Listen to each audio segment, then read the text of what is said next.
আসসালামু আলাইকুম। আমি এখন গরুর মাংস রান্না করব আচার দিয়ে। কিভাবে রান্না করব আপনারা একটু দেখেন। পেঁয়াজ, সরিষার তেল, লবণ, কাঁচামরিচ, আদা রসুন, গরম মশলা, পাঁচফোড়ন, হলুদ, কারি, ধনিয়া, জিরা, রোস্ট জিরা, টমেটো,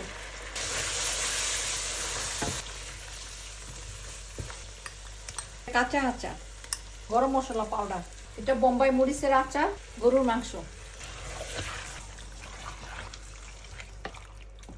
ঢেকে দিব।